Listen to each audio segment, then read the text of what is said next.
de un nombre que le ha sido dado a Jesús y que es el nombre supremo, y es el nombre de Señor. Por eso hablábamos de señorío de Cristo. Y también hablamos en nuestra última charla que la idea de formar un reino, donde por supuesto Dios fuera el rey, no es algo que se le ocurrió a Dios desde que vino Jesús a la tierra, sino que es algo que viene desde el Génesis. Ahí vemos que Dios quería formar un reino donde Dios se manifiesta como Señor y que exige de sus hijos no solamente amor, sino también obediencia. Y hoy vamos a ver que no solamente existe el reino de Dios, sino que también hay otro reino. Es el reino de las tinieblas, el reino de Satanás. Parece este tema algo así como que da miedo, como que muchas veces hasta es tomado como cosa de chicos, pero la realidad es que ese reino existe. Y está claramente mostrado en la Biblia, en Colosenses 1, 13 y 14, donde dice que Dios nos libró del poder de las tinieblas y nos llevó al reino de su amado Hijo, por quien tenemos redención o liberación y el perdón de pecados. Ahí se ve claramente que Dios, a través de su muerte, de la muerte de Jesús, nos libra del poder de las tinieblas, y ahí se ve el reino de las tinieblas, y nos lleva y nos traslada al reino de su amado Hijo. Es interesante que la palabra que habla acá de traslado es la misma que se usaba en la antigüedad para hacer referencia a el movimiento, la movilización que se hacía de los pueblos conquistados a otras tierras. Es cierto que nosotros sabemos que el reino de Dios no es un reino físico, es decir, el reino de Dios no está 5 kilómetros para allá o a la vuelta de la esquina. El reino de Dios es un reino espiritual, es un reino que tiene que ver con el espacio, el ámbito donde nosotros, los hijos de Dios, lo reconocemos como Señor. Es decir, el ámbito de donde se obedece a Dios, donde se hace su voluntad, donde se ora diciendo venga tu reino, que se haga tu voluntad así como se hace en el cielo, que también se haga en mi vida, en mi familia, en mi empresa, en mi estudio, en todos lados. Dice claramente Romanos 14, 17, porque el reino de Dios no es cuestión de comer o beber determinadas cosas, sino de vivir en justicia, paz y alegría por medio del Espíritu Santo. Por lo cual acá podemos ver claramente también que para pertenecer al reino de Dios no hay que cumplir con ningún requisito, en este caso la de comer o de beber determinadas cosas. Acá el tema es vivir a través del Espíritu Santo. Y nosotros sabemos que el Espíritu Santo está nada más en aquellos que han sido regenerados por Dios, porque es la misma naturaleza divina trabajando y viviendo dentro del ser, dentro de la vida de aquellos que lo hemos reconocido como Señor, de aquellos que somos hijos de Dios. Ahora, tenemos que también asumir que todos los que han pasado por la faz de la tierra, todos los hombres y todas las mujeres, salvo uno, que fue Jesús, todos hemos pasado por el reino de las tinieblas, todos hemos estado allí. Y esto también lo dice claramente la Biblia. En Efesios 2, del versículo 1 al 3, dice: ustedes antes estaban muertos a causa de sus delitos y pecados, en los cuales vivían, pues seguían el criterio de este mundo y hacían la voluntad de aquel espíritu que domina en el aire y que anima a los que desobedecen a Dios. De esa manera vivíamos también todos nosotros en otro tiempo, siguiendo nuestros malos deseos y cumpliendo los caprichos de nuestra naturaleza pecadora y de nuestros pensamientos. No hay duda que existe una tendencia, una forma de pensar que es la que rige nuestra sociedad, que rige nuestro mundo, que hace que nos comportemos de una manera que no honra a Dios. Eso es clarísimo. Lo podemos ver, al prender el noticiero, en nuestras propias vidas, en la vida de otros. Básicamente podemos decir que esa tendencia tiene que ver con el humanismo, que creo que se resume muy bien en la frase de que el hombre es el centro y es la medida de todas las cosas. Es decir, lo más importante soy yo y luego yo. También tiene que ver con el materialismo y el hecho de pensar que acumular cosas, acumular dinero, acumular propiedades, me da valor, me atribuye importancia, esa importancia que todos los seres humanos queremos apropiarnos de ella y queremos sentirnos que valemos. Y después está el hedonismo, o sea, la búsqueda de placer, y que se muestra perfectamente, y no hace falta más que ver alguna publicidad para darnos cuenta de que nos venden un auto, nos venden una mermelada, todo pasa por lo sexual. ¿Por qué? Porque el sexo ilícito, es decir, disfrutar de la sexualidad más allá de los límites del matrimonio, que es donde el Señor lo ha establecido, eso forma parte también de las tendencias del mundo. O sea, humanismo, materialismo, hedonismo, y podríamos seguir mostrando características, nos hacen ver que hay un reino donde se está obedeciendo pautas que no son las pautas de Dios. Pero nosotros siempre lo hemos dicho, yo por lo menos lo he dicho, y también hemos escuchado miles de veces que yo hago lo que quiero. Es mi vida, yo hago lo que quiero. Entonces, parecería como que no hay un reino, está el reino del que hace lo que quiere. Pero, ¿sabes? La Biblia dice otra cosa. En Romanos 6:18 dice el apóstol Pablo: ustedes saben muy bien que si se entregan como esclavos a un amo para obedecerlo, entonces son esclavos de ese amo a quien obedecen. Y esto es así, tanto si obedecen al pecado que lleva a la muerte como si obedecen a Dios para vivir en la justicia. Cuando no se obedece a Dios, ¿ustedes en realidad están haciendo lo que quieren? De ninguna manera. Nosotros pensamos que hacemos lo que queremos, pero en realidad somos esclavos de Satanás. Es decir, obedecemos sus directivas. Lo cual nos hace concluir de que realmente no existe otro reino que no sea el de Dios y el de Satanás. O pertenecemos a uno o pertenecemos al otro. O obedecemos a Dios o obedecemos al diablo. O somos esclavos, siervos y hijos obedientes y amorosos del Señor Jesús, o lo somos de Satanás. Ahora, si como hijos de Dios queremos ser buenos representantes de este reino de Dios, evidentemente tenemos que saber cómo hacerlo. Él nos pide que nos comportemos de una manera digna.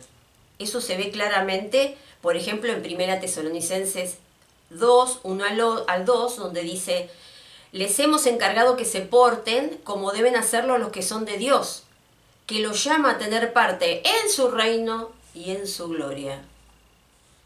Es un privilegio pertenecer al reino de Dios. Es un privilegio saber que podemos hoy palpar algo de la gloria de Dios y el día de mañana, por supuesto, vamos a vivir inmersos en esa gloria. Y por lo tanto nos tenemos que comportar de una manera que sea acorde a eso. También lo dice Hebreos 12:28. Dice: el reino de Dios, el reino que Dios nos da, no puede ser movido. Demos gracias por esto y adoremos a Dios con la devoción y reverencia que le agradan. El reino de Dios es una realidad y dice que no puede ser movido. Esto no puede ser cambiado. O sea, no es algo que está hoy y que mañana vaya a saber qué pasa. El reino de Dios va a seguir por los siglos de los siglos y se va a determinar y se va a demostrar que el reino pertenece nada más que al Señor. Por lo tanto, nosotros tenemos que vivir de una manera que le agrade al Señor. Tenemos que mostrar que amamos a ese Señor, que lo respetamos y queremos vivir en obediencia a Él. Queremos ser gobernados por Él. Ahora, el tema sería ¿cómo? ¿Cuáles son las características de una persona que vive en el reino de Dios? Bueno, podríamos nombrar muchas, pero hoy me voy a dedicar a 2. Y la primera es mostrando amor.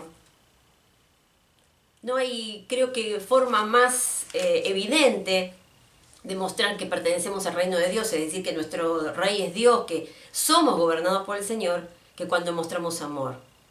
Dice Juan 13:35, si se aman unos a otros, entonces todo el mundo se dará cuenta de que son discípulos míos. Y acá está claramente el concepto. ¿Quién era un discípulo?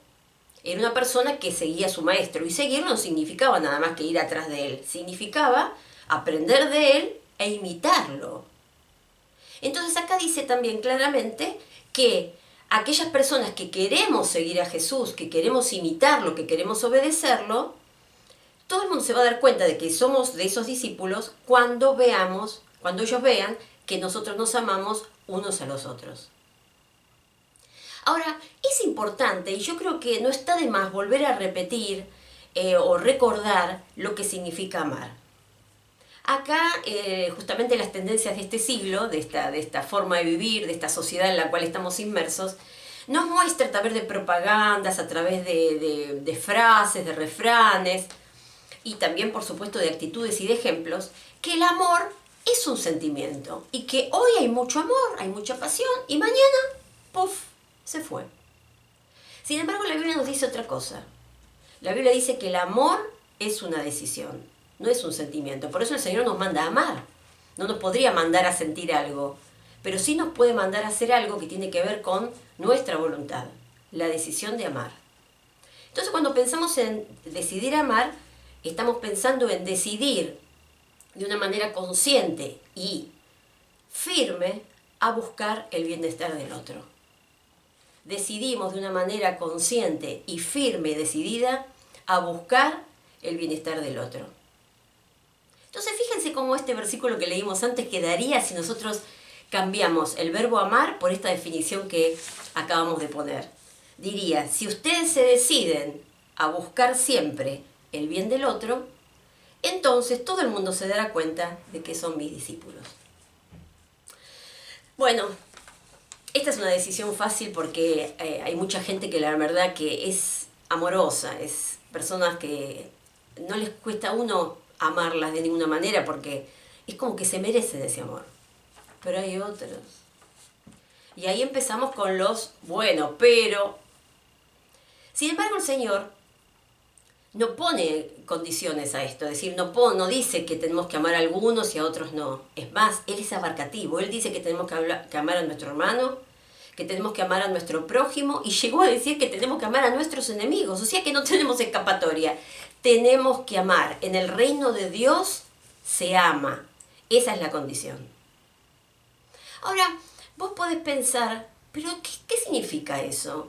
Que si yo vivo en el reino de Dios y me dejo gobernar por Dios, entonces tengo que ser el felpudo de todos. Tengo que aguantarme las cosas que otro puede hacer y que van en contra mío. Significa que tengo que tolerar ingratitudes, desprecios o cosas que me agreden, así como así. Y bueno, la cuestión es obedecer, entonces tengo que amar. No necesariamente. Capaz que amar, y recordemos la definición, amar, o sea, buscar el beneficio del otro, tal vez sea poner límites, tal vez sea exhortar, tal vez sea reprender, tal vez sea enseñar. No siempre es decir sí a todo. En definitiva, lo que el Señor está pidiendo cuando nos pide que amemos es hacer lo que el Espíritu Santo hace con nosotros. El Espíritu Santo dice que nos enseña, pero que también nos reprende, nos exhorta, nos guía y muchas veces nos corrige, pero Él nunca deja de amarnos. Él nunca deja de cortar, Él nunca corta la relación con nosotros. Él nunca deja de mantener ese canal fluido de amor y de interés por nuestro bienestar. Es más, todo lo que hace, lo hace con ese interés, de que sea bueno para nosotros y que cumpla los propósitos de Dios. Y así nos deberíamos manejar nosotros. Nosotros tenemos que decidir, si estamos en el reino de Dios, decidir a obedecer a Dios. Y dejar de lado todas las cosas que el enemigo nos va a poner en la cabeza, porque cuando estemos decididos a amar a aquellos que no se lo merecen según nuestro criterio, aunque hago un pequeño paréntesis, nosotros sí nos merecemos el amor de Dios. Me parece que estamos todos en la misma. Creo que ni nosotros ni los otros se merecen el amor de nadie. Pero nosotros estamos dispuestos a dar amor sencillamente porque hemos apreciado, hemos valorado y estamos disfrutando de un amor inmerecido de parte de Dios. De esa gracia que nos envuelve a cada paso que damos. Y nosotros también queremos ser portadores de esa gracia para también compartirla con otros. Pero cuando vos estés decidido a compartir esa gracia con los demás, y cuando tengas que amar, es decir, buscar el beneficio del otro, de aquella persona que no se lleva bien con vos, que te ha hecho desplantes, que ha tenido desavenencias, ha tenido ingratitudes con vos, entonces vos vas a querer seguir adelante. pero vas a sentir una vocecita que te va a decir, y que viene directamente del reino de las tinieblas, qué hipócrita que sos. No sentís para nada lo que estás haciendo, sin embargo querés ayudarlo, sin embargo querés darle un consejo, sin embargo querés acompañarlo. Sos un hipócrita. Cuando sientas esa voz, identificala enseguida. Eso no viene de Dios, viene del enemigo. Porque acordate que en el reino de Dios se obedece. No es cuestión de lo que yo sienta o de lo que yo piense, es cuestión de lo que yo hago. Y yo decido obedecer a Dios. Y no tengas ninguna duda de que, aunque yo no lo sienta, pero decido buscar el beneficio de aún aquel que no ha tenido buenos tratos conmigo, la obediencia desata la bendición de Dios. Así que no dudes que ese sentimiento que capaz no aparece, porque al principio es obediencia y nada más, luego va a aparecer. Porque el amor de Dios es así. Dice en la Biblia que en Romanos 5 que Él derrama su amor en nuestros corazones. Y si Dios derrama su amor, ¿cuánto te parece que puede derramar? ¿Un poquito? No, mucho. Y ese amor desborda y ese amor salpica a los demás. Así que no tengas duda que lo que puede empezar siendo una supuesta hipocresía es en realidad obediencia que deriva en bendición. Y dijimos que íbamos a ver una segunda característica de las personas que viven en el reino de Dios, y es la gratitud.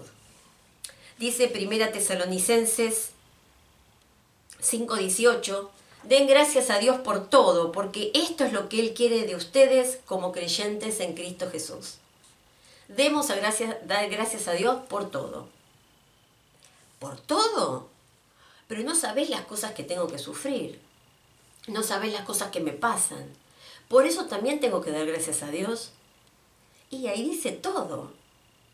Si vamos investigando un poco el resto de la palabra de Dios, ahí nos damos cuenta que cuando el Señor nos pide que seamos agradecidos por todo, no es que quiere que seamos medios lunáticos, porque somos capaces de dar gracias por algo que otra persona se quejaría, sino porque al dar gracias por todo, estamos reconociendo que Él es el Señor, y que Él es el que gobierna nuestras vidas, y que Él sabe lo que está haciendo. Mirá, esto yo lo veo por lo menos muy claramente en Hebreos capítulo 13, versículo 15. Dice, ofrezcamos continuamente, mediante Jesucristo, el sacrificio de alabanza a Dios, es decir, el fruto de labios que confiesan su nombre. Hay otra versión que dice, nuestra ofrenda a Dios es darle gracias siempre por medio de Jesucristo, pues hemos dicho que Él es nuestro Señor. Y es así, porque Él dice que tenemos que dar sacrificio de alabanza. Y a ver, ¿qué es alabanza? Bueno, alabanza es gratitud. Alabanza es reconocer que las cosas que tenemos no las tenemos por nosotros mismos, sino por alguien, en este caso Dios, que nos provee de todo lo que tenemos, desde la salud, desde la familia, desde un ingreso, hasta todas las bendiciones espirituales que podemos disfrutar hoy. Y por supuesto de su salvación, de su perdón. ¿Y qué es sacrificio? Bueno, sacrificio tiene que ver con una entrega, tiene que ver con algo inclusive hasta doloroso, ¿no? Con algo que nos cuesta. Entonces, cuando habla de sacrificio de alabanza, está hablando de ser agradecidos, de alabar al Señor, aún en esos momentos cuando nos cuesta. ¿Y cuándo nos cuesta? Y cuando tenemos que agradecer por algo que nosotros no consideramos bendición, sino que consideramos una desgracia, una tragedia. Pero tenemos que recordar que si hay algo que un hijo de Dios no es desgraciado. Porque desgraciado es una persona que no tiene gracia. Y nosotros estamos inundados de la gracia de Dios. Por lo tanto, dar un sacrificio de alabanza significa alabar al Señor y ser agradecidos aun cuando nos cueste. Aún en esas circunstancias que parece que no hemos buscado, que no estaban dentro de nuestra agenda, que de ninguna manera las hubiéramos querido. Ahí, así todo, nosotros somos capaces de alabar a Dios. Y termina el versículo, es decir, esa alabanza es el fruto de labios que confiesan su nombre. ¿Y cuál era su nombre? Su más grande nombre, Señor. Por eso cuando nosotros estamos dándole gracias a Dios por todo, aun por aquello que no hubiéramos nunca deseado para nosotros, estamos reconociendo que Él es el Señor. Estamos confesando que Él es Señor. Y por lo tanto que es dueño y amo y diseñador de cada circunstancia de nuestra vida. Y que si Él lo permite, hay un propósito bueno para nosotros. Hay algo para aprender, hay algo para demostrar, hay algo que agrada a Dios. Y por lo tanto, nosotros estamos agradecidos. Así que vimos que amar a otros, es decir, buscar siempre el beneficio de los demás, el bienestar de los demás, y ser agradecidos con Dios aún en las circunstancias más adversas, son características de aquellos que viven en el reino de Dios. Pero no puedo terminar esta charla sin volver al primer versículo, que decía que Dios nos libró del poder de las tinieblas y nos llevó al reino de su amado Hijo, porque tenemos redención y perdón de pecados. Y me quiero detener en esta última frase, porque la redención habla justamente de liberación. Tiene que ver con lo que antiguamente hacía una persona que iba al mercado de esclavos y compraba con precio un esclavo. Y el perdón de pecados, la palabra perdón, tiene que ver con echar, es decir, con alejar nuestras ofensas y nuestros errores, como dice la Biblia, a lo profundo del mar, donde el Señor ya no los va a buscar más, se olvida de ellos, no los tiene en cuenta, porque la santidad y la justicia de Jesús muriendo en la cruz por nuestros pecados se imputa ahora hacia nosotros, de manera que ya no hay pecados por los cuales pagar, porque por ellos pagó el Señor. Sin esta condición, sin haber obtenido redención, es decir, sin haber sido rescatados por Dios y sin haber obtenido el perdón, es imposible vivir en el reino de Dios. Es imposible entrar, es imposible seguir viviendo en ese reino. ¿Por qué? Porque no podemos obedecer a Dios si no tenemos un espíritu nuevo, una naturaleza transformada. ¿Por qué Jesús, mientras estuvo en la tierra, fue incapaz de pecar? Porque su naturaleza no se lo permitía. Su naturaleza santa, inmaculada, hacía que Él nada más pensara en virtud del amor, de la justicia y de la paz, de la armonía total. Y así actuaba. Ahora, ¿por qué nosotros cuando vivíamos en el reino de Satanás no hacíamos nada más que pecar? Porque estábamos obedeciendo a nuestra propia naturaleza, a una naturaleza que se quería, como en la época de Adán, alejarse de Dios, escaparse de Dios, no querer tenerlo como soberano, como el que gobierne. Pero ahora, a partir del perdón y a partir de la redención, algo cambió. Ahora tenemos libertad moral para elegir. Ahora somos capaces de evaluar qué está bien y qué está mal y tomar decisiones sabias, decisiones que honren a Dios. Por eso, si querés vivir en el reino de Dios, tenés que tomar esta decisión de aceptar el perdón de Dios y luego de vivir bajo su gobierno. Es imposible disfrutar de las bendiciones del reino de Dios sin que Dios sea nuestro Rey. Así que qué responsabilidad grande que tenemos, ¿no? De ser conscientes de que podemos pertenecer a un reino, pero vivir como si estuviéramos en el otro. Lo cual no es lo que Dios está esperando de nosotros. Porque Él definitivamente quiere ser nuestro Señor. Hasta la próxima. Que Dios te bendiga.